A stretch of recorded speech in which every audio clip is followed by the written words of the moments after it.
하나님께서 믿음의 조상 아브라함에게 약속하신 가나안 땅, 젖과 꿀이 흐르는 땅을 하나님의 은혜 가운데 다 12지파가 땅을 분배를 다 했습니다. 분배를 다 하면 끝이 나야 되는데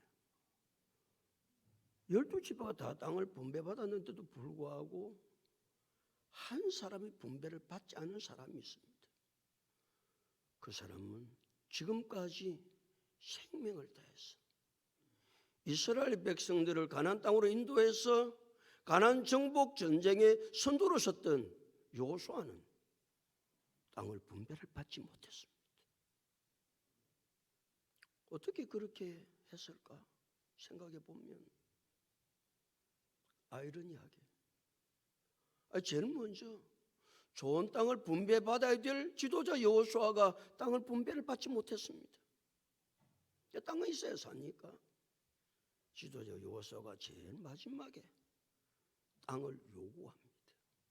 그 땅은 딥나 세라였는데 산지였다 그랬습니다. 산지. 옥토도 아니고 산지에 뭘 곡식을 심을 분들 무슨 수확이 많이 나겠습니까? 아니 곡식을 심어서 거기서 나는 열매를 가지고 삶을 살아야 되는데 지도자 여호수아는 마지막에 땅을 요구할 때도 다른 땅을 요구한 것이 아니라 딥나세라는 산지였습니다. 척박한 땅입니다. 거기 농사를 지으려면 얼마나 힘들까요? 산지를 개간해서 농사를 지어본 경험이 있습니까? 그 산지를 개간해서 농사를 짓는 게 쉽지 않습니다. 근데 여호수아는 딥나세라 산지를 요구합니다. 뿐만 아니라 그 딥나세라는 다시 건설하지 아니하면 삶을 살아갈 수 없는 그런 성읍입니다. 아니 성읍을 다시 건설한다? 얼마나 많은 시간과 얼마나 많은 노력과 얼마나 많은 물질이 들어가겠어요? 다시 성읍을 건설해야 됩니까? 여호수아는 그런 곳을 요구합니다. 그래서 그 요구한 땅에서 여호수아는 일평생을 삽니다. 마지막까지. 살다가 거기서 인생을 마감합니다. 여러분, 우리도 인생 마감할 거 아니에요?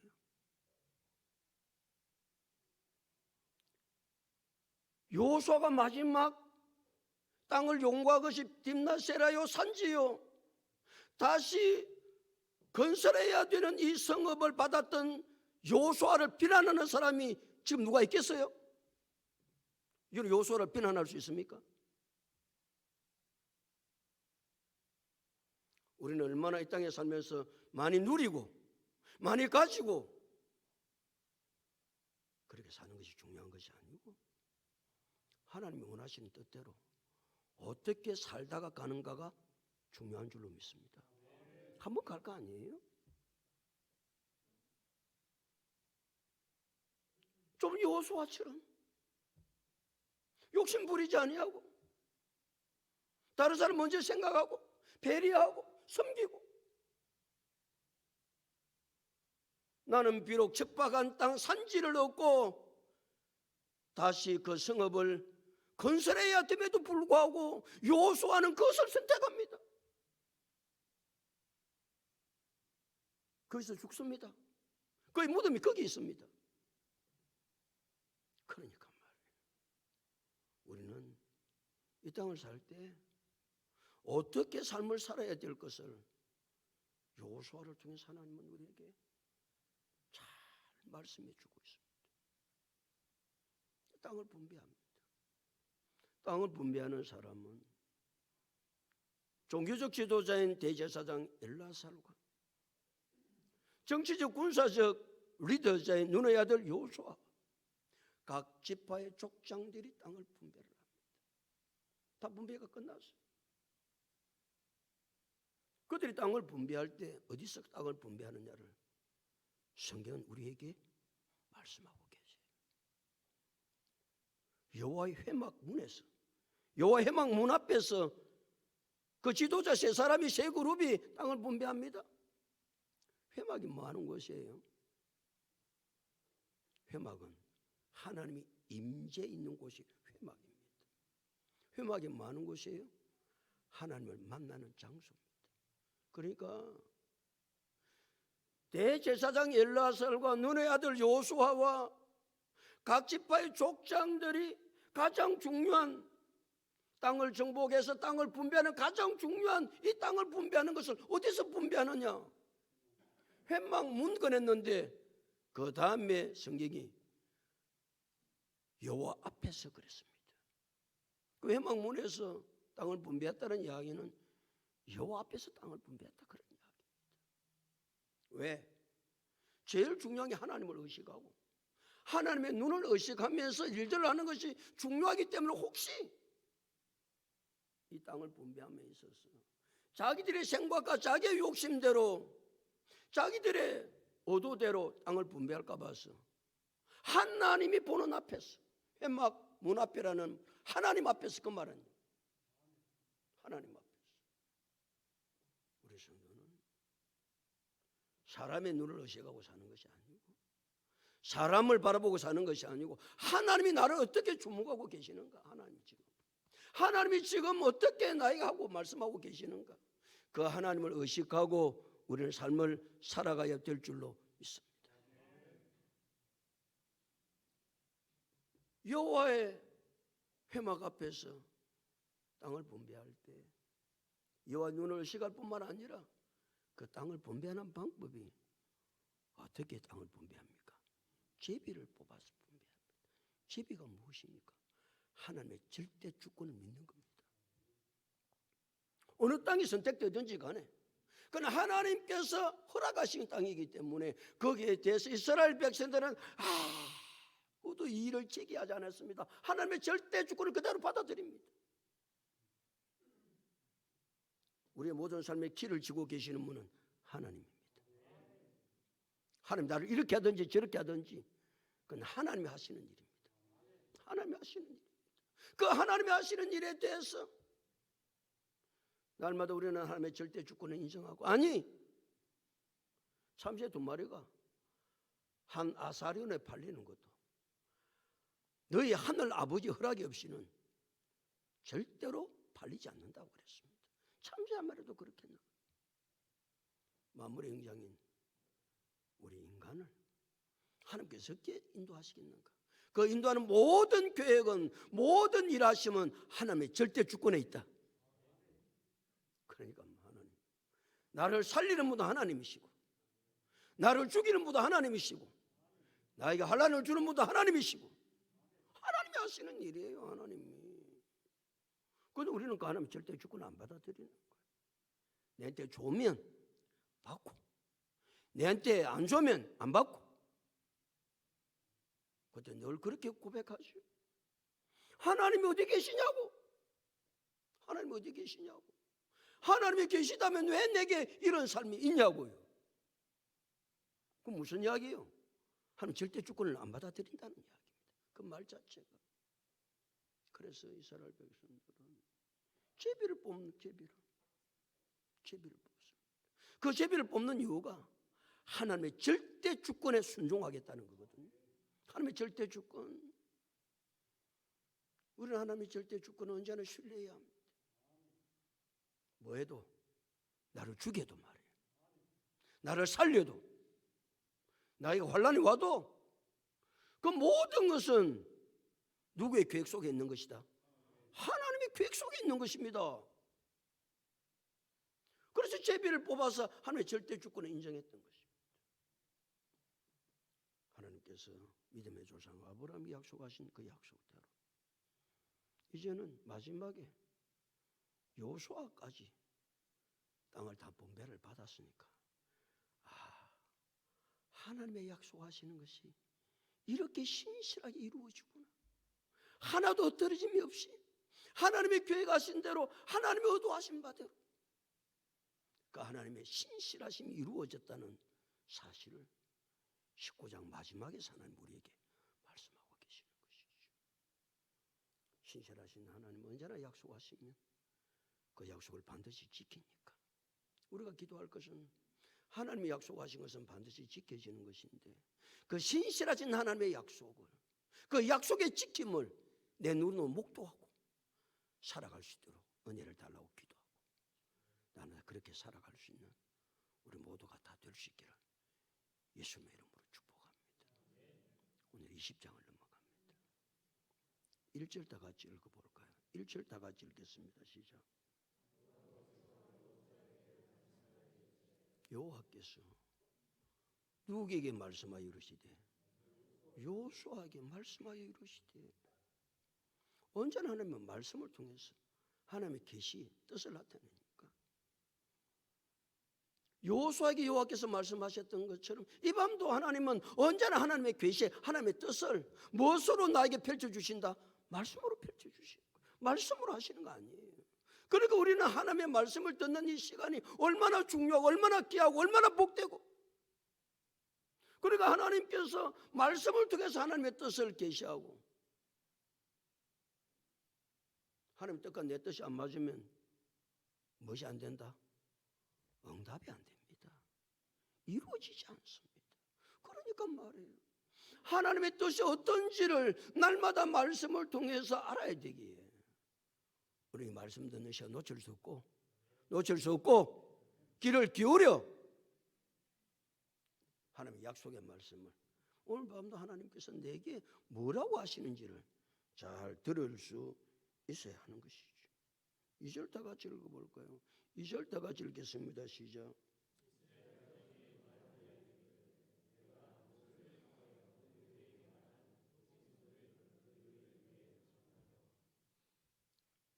이 여호와께서 여호수아를 통해서 이스라엘 자손에게 하나님 뜻을 전달합니다.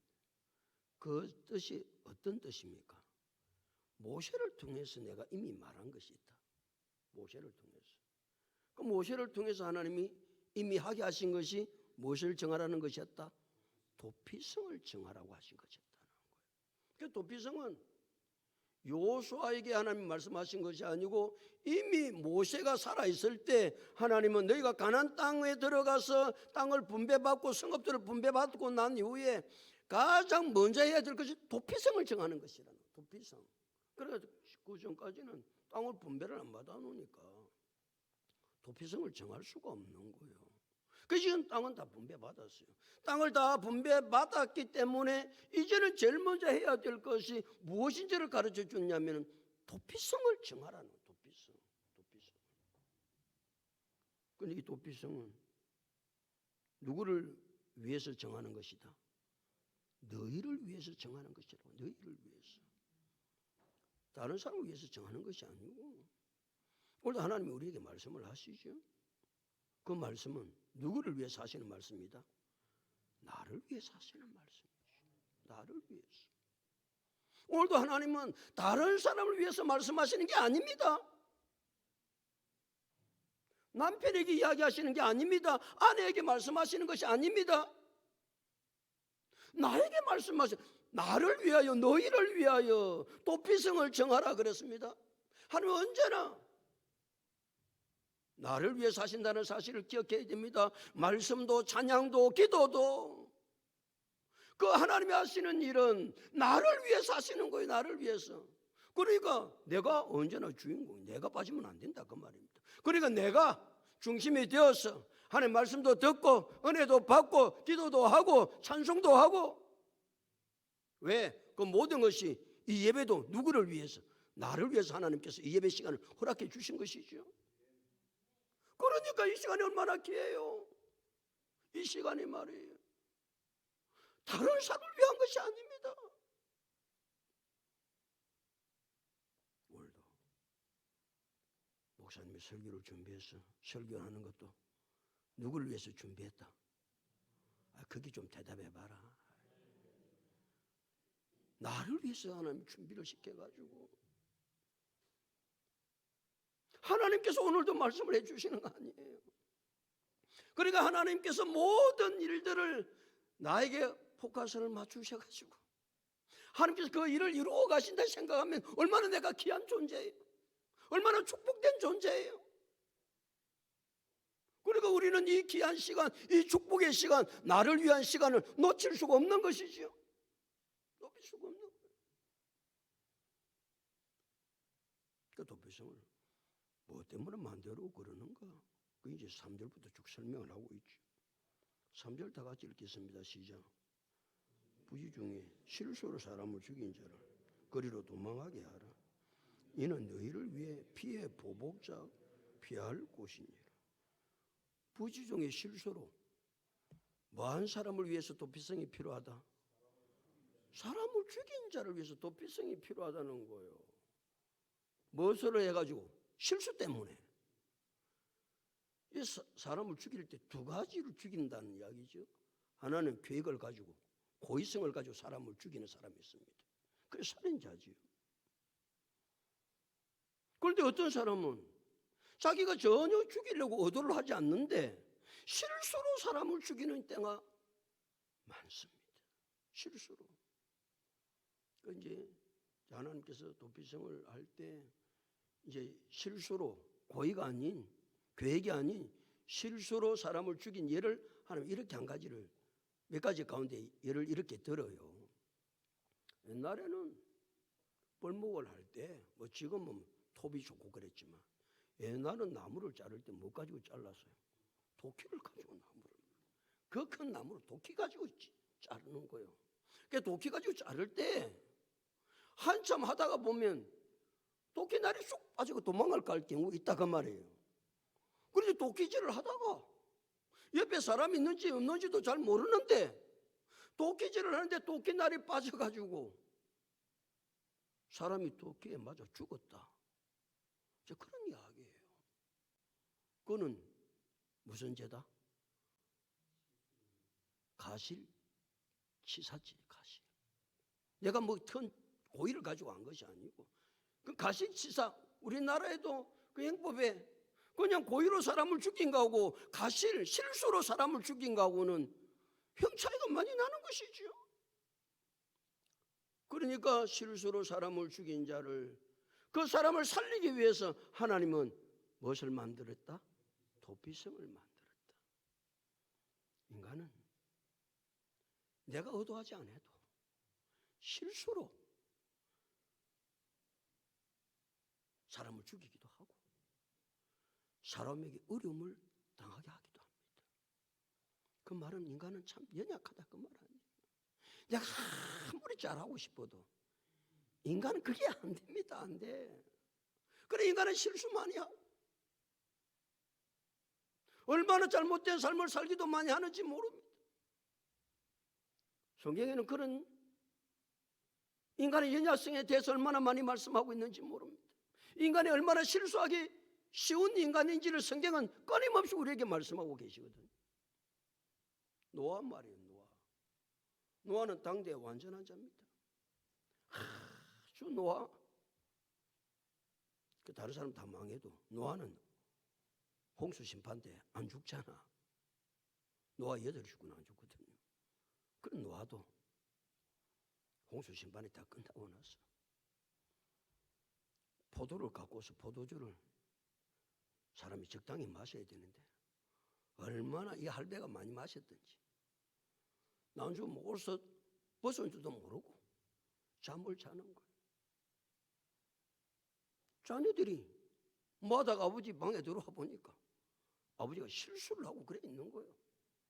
인간의 연약함. 내가 얼마나 연약한 존재인지를 우리는 한전한 주님 앞에 고백하고 살아야 되는 거 아니에요?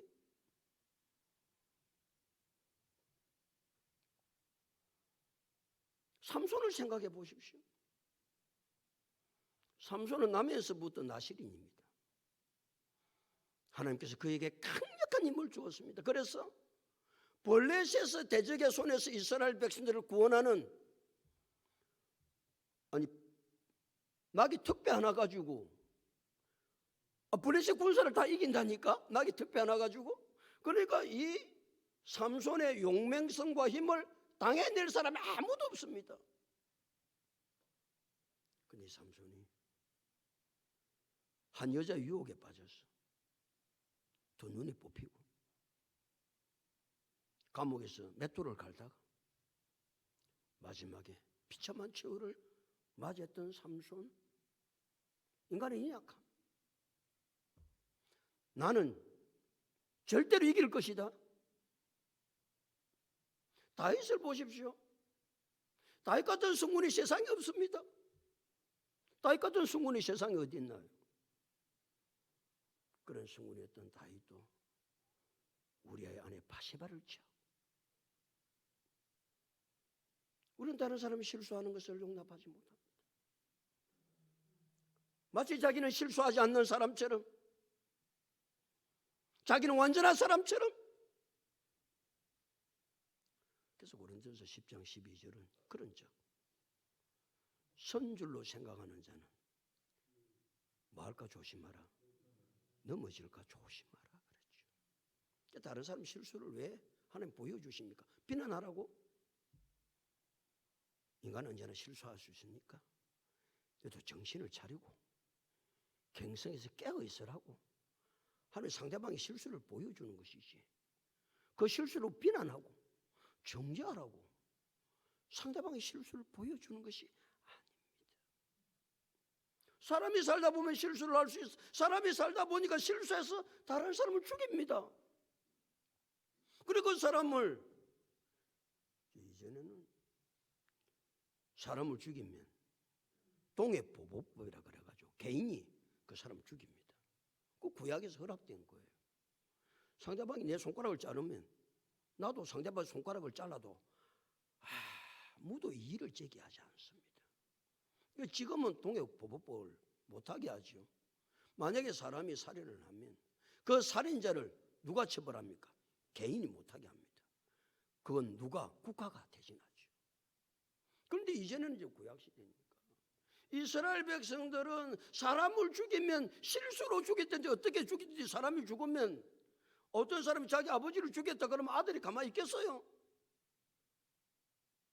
또 실수로 죽였는지 안 죽였는지 아직도 판결을 나도 안 했고. 그러니까 사람이 죽으면요, 아들이든 친족들이 그 사람을 죽이려고 하는 거예요. 죽이려고 하는 거예요. 그 살 수 있는 공간을, 실수를 했을 때 살 수 있는 공간을 하나님이 하나 만들어 주셨는데, 그 공간이 무엇이다? 도피성이라는 곳이에요. 우리 인간이 살 수 있는 곳이 어디입니까? 죄로 말미암은 우리 인간은 반드시 죽어야 합니다. 보복자가 있죠. 우리의 보복자가 누굽니까? 마귀입니다. 마귀는 반드시 죄의 싹선 사망이라고 보복합니다. 이 보복의 길을, 죽음의 길을 피할 수 있는 도피성을 하나님 우리에게 만들어 주셨는데, 그 도피성은 예수 그리스도의 십자가입니다. 예수는 우리의 도피성입니다. 죽어야 마땅한 우리가 죽지 않냐고 살 수 있는 곳은 오직 도피성 대신 예수 그리스도 한 분밖에 없습니다. 그러게 예수님은 요한복음 5장 24절에서 내가 진실로 진실로 너희에게 이르노니 내 말을 듣고 또 나 보내시는 믿는 자는 영생을 얻었고 심판에 이르지 아니하나니 사망에서 생명으로 옮겼느니라. 영원히 죽을 수밖에 없는 우리가 살 수 있는 길을 하나님이 만들어 놓으셨는데, 그 성을 도피성이라고 그럽니다. 우리의 영원한 도피성은, 죽을 수밖에 없는 내가 영원히 살 수 있는 도피성은 예수 그리스도밖에 없습니다. 하나님 이 도피성을, 예수 그리스도가 우리 인생의 도피성임을 하나님 말씀해 주고 계시는 것이죠. 실수로 사람을 죽였습니다. 죽이면 구약 성경에는, 구약에서는 동해보복법을 씁니다. 반드시 죽이려고 합니다. 그때 살 수 있는 길은 어디로 피하면 산다? 도피성으로 피해야 사는 거예요. 우리 영원히 죽습니다. 영원히 죽을 수 있는 우리에게 하나님이 도피성을 허락해 주셨다. 그 도피성이 어디다? 예수 그리스도다. 오늘 우리는 도피성 되신 예수 그리스도, 그분 앞에 나왔어. 그러니까 복수자가, 보복자가 나를 죽이려고 칼을 들고 온다. 얼마나 불안하고 얼마나 초조하고 얼마나 힘든 상황이에요. 그런데 도피성에 들어오면 아무도 그를 해할 자가 없습니다.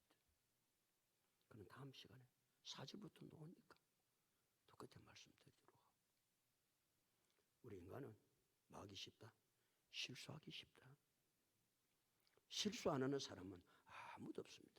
다 연약하기 때문에 늘 실수하고 살 수밖에 없는 나라고 하는 사실을 언제나 기억해야 됩니다.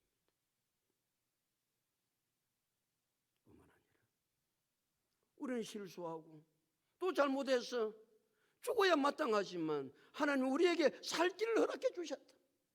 그 살 길이 어디다? 도피성이다. 우리의 영원한 도피성은 다른 곳이 아니라 예수 그리스도만 우리의 영원한 도피성임을 우리가 깨달을 때 예수 믿는 이 축복이 얼마나 놀라운 것인가. 하나님 그렇습니다. 우리가 피할 곳이 어디 있다고? 우리가 살 곳이 어디가 있다고? 우리가 피하고 살 곳은 오직 도피성 되신 예수 그리스도 한 분밖에 없기에 이 밤도 하나님 앞에 놓은 줄로 믿습니다. 도피성에 피하면 아무도 해할 자가 없습니다. 하나님 그에게 평강을 주시는 것이죠. 그에게 은혜를 주시는 것이죠. 이 도피성 예수 그리스도를 날마다 의지하고 믿음 안에서 살아갈 수 있는 우리 모두가 다 될 수 있기를 예수 그리스도 이름으로 축복합니다.